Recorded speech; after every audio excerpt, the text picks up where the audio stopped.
First of all, I want to offer my thanks and gratitude to Venerable Children for her vision and inspiration and guidance that's created Sravasti Abbey, this amazing place.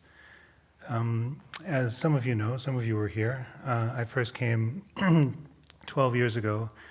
I was in a little bit of a upheaval in my sort of a multi-year upheaval in my kind of spiritual and monastic life, and I've sort of anchored here for a couple of days, and I think I was a little bit disappointing to the community because they welcome me, and then I'm a little bit of one of my few last obsessions is wild birds, and there was one particular one I wanted to see, and I was like, okay, thanks for breakfast, I'm going off to go try to, and they're like, really? But they didn't. It was interesting because I could see that I was transgressing a little bit, but I was stubborn about it, and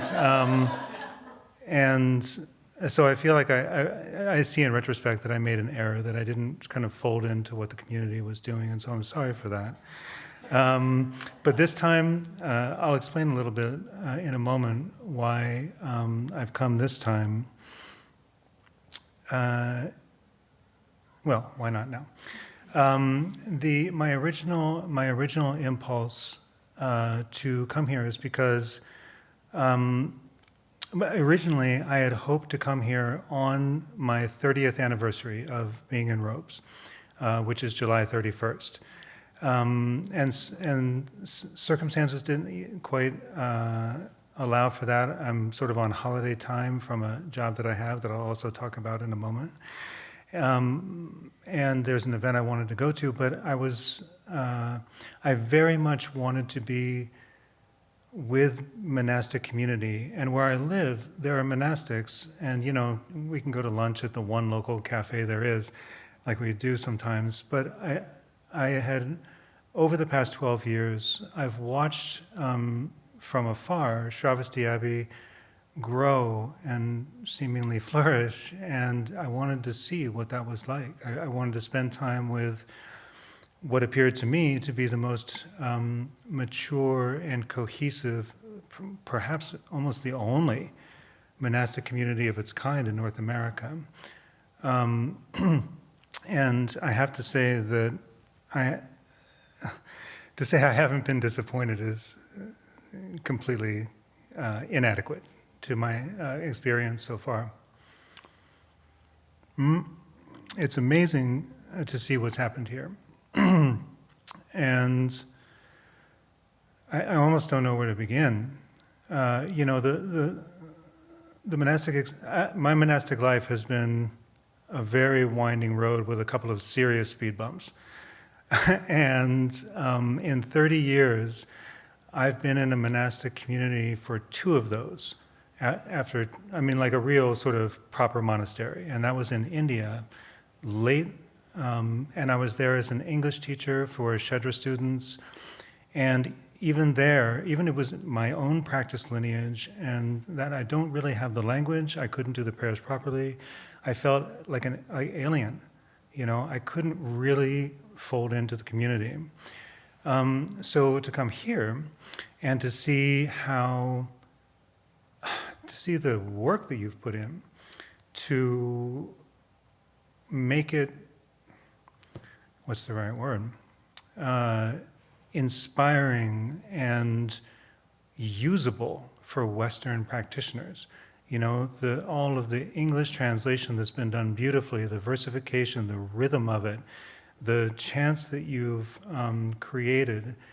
I actually found myself I don't remember the words, but I've been remembering the melody. It's like in my head already, So whoever was working on the melodies, sometimes these kind of things don't always work so well. They're a little saccharine or a little something, but it's not the case here. It's really inspiring and memorable and dignified. What did Chogyam Trungpa say? Uplifted, like that.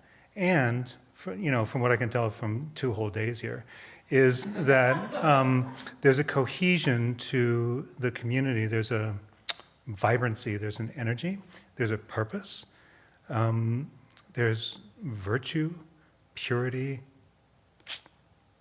everything you would hope for. So thank you again, and all of you, for that. And I hope this time, we did some walks in the woods, but I haven't run off birding.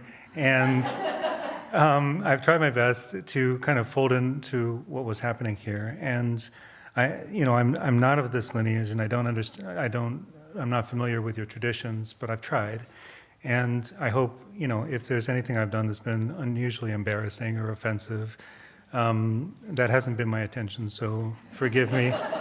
And, I apologize, and please forgive me. In any case, the other reason that I came here was twofold. One was beginning to get notices from Sravasti Abbey about the creation of the Buddha Hall. And I thought that was so inspiring, and it looked so beautiful. And as many of you are now aware, I work for the 84,000 Project, which is the project that's translating the entirety of our common spiritual literature, the Kanjur and the Tenjur, into English, and making it freely available in digital format. And I'm their copy editor. I call myself their comma wrangler. And it's a little bit more than that, but I take the finished translations and I polish them, and I do so.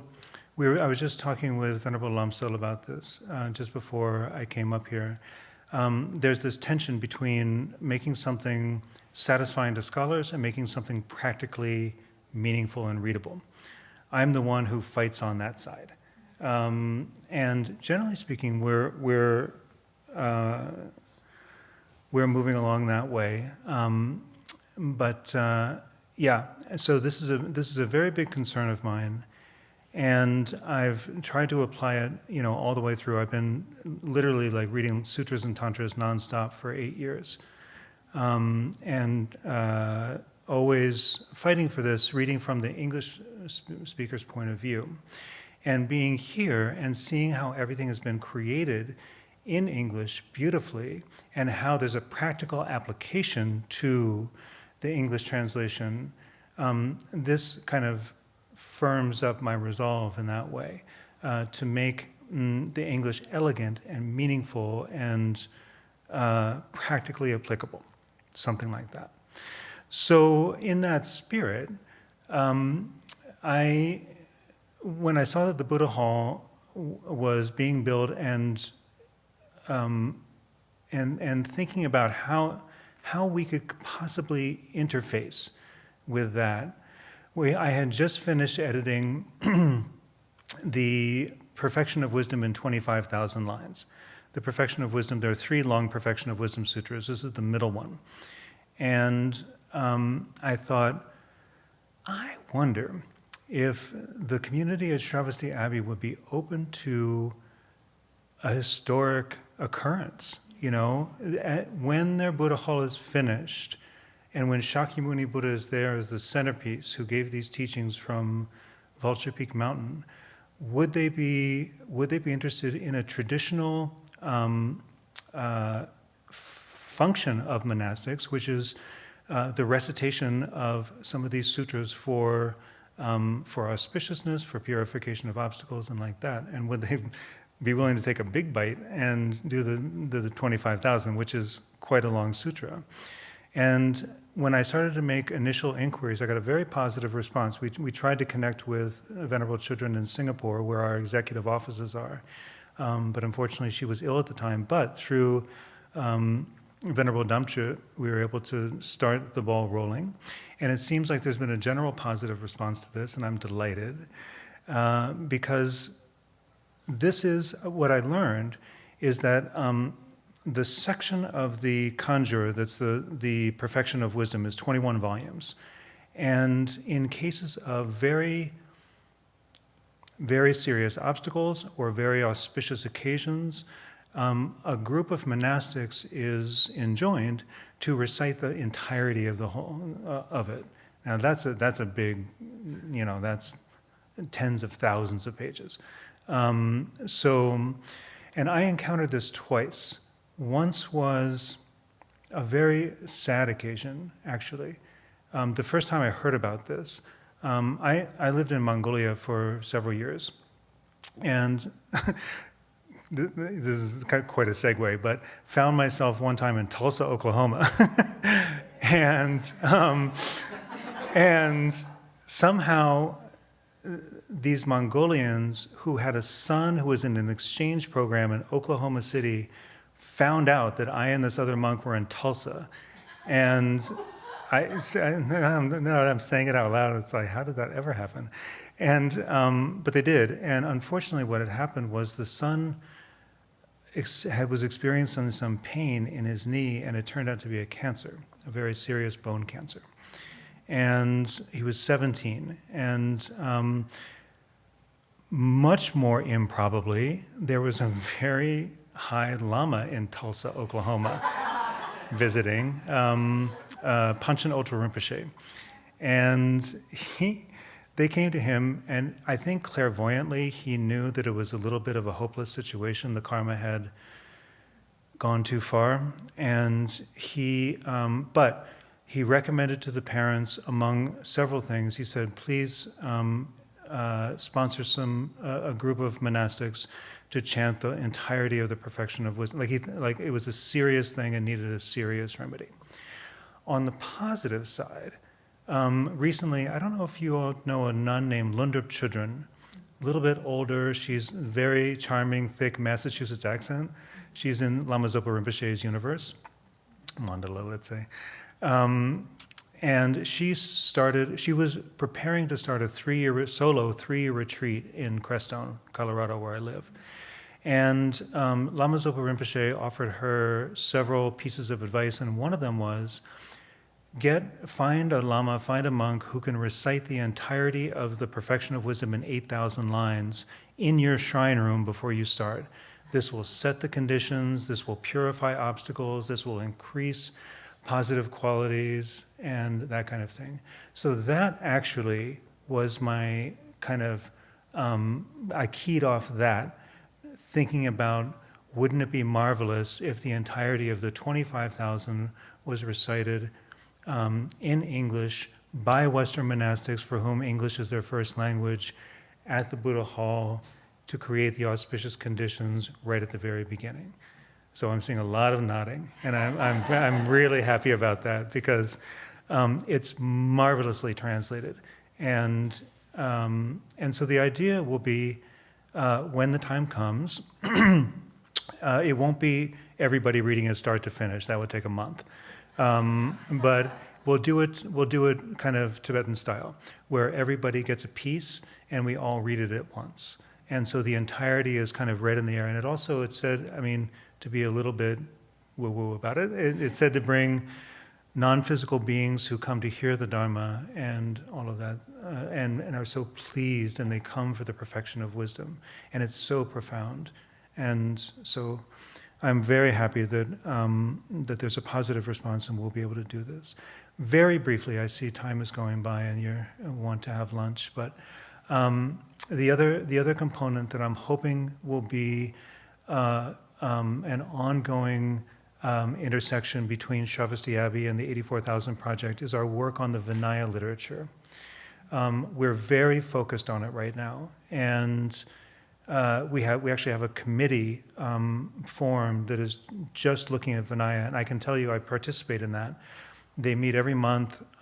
They're very serious about the translation, and there's a very serious component of, I'm always in there as the advocate. I say, listen, there are communities like Sravasti Abbey who are going to use this material, you have to make it usable. You have to make it readable and understandable, and the notes have to be good. Really, seriously. There's rites of ordination. I know that you're in a slightly different Vinaya lineage, but still, there's cross-pollination historically and currently, so why not? And we're just about to publish soon. We're going to publish the rites of Posada and all of that sort of thing. So one of my editors asked me to pass along to you his wish, really sincerely from his heart. He says he doesn't want the Vinaya just to be usable. He wants the Western Sangha, not just here but globally, to own it. To give feedback, to say, we've tried this, we've looked at this doesn't work. And there's the beauty of digital publishing, we can change it very easily. But how does it function in your lives? And the material, it's vast and it's amazing. I was just corresponding today with the woman who's doing the Bhikshuni material.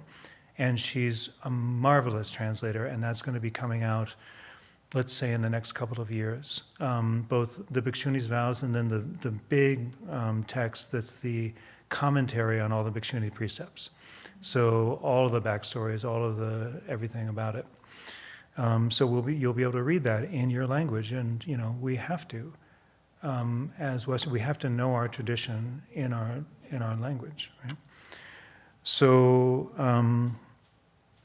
so that's it. Except for I just wanted to acknowledge Venerable Damchu as somebody here who's actually translated for our project beautifully, and in serendipitous moment, I received our email newsletter, and there was her smiling face. And I thought, why was her smiling face there? And it's because you're going to be in Singapore? Yeah, so Venerable is traveling to Singapore, and on July 21st, Chukar Duchen, she's going to be giving a presentation of her work on a sutra called the Eight Auspicious Ones. And we publicized it in our newsletter, and it says, visit Sravasti Abbey to register. And so we've encouraged people to be a part of that event as well. So this is really wonderful, and I'm so happy to have been with everybody. I'm going to be leaving tomorrow morning after breakfast, but thank you so much for your warm welcome, for your hospitality, and for helping me in the most beautiful way celebrate my own sketchy 30 years as a monastic. I'm going to be carrying, honestly,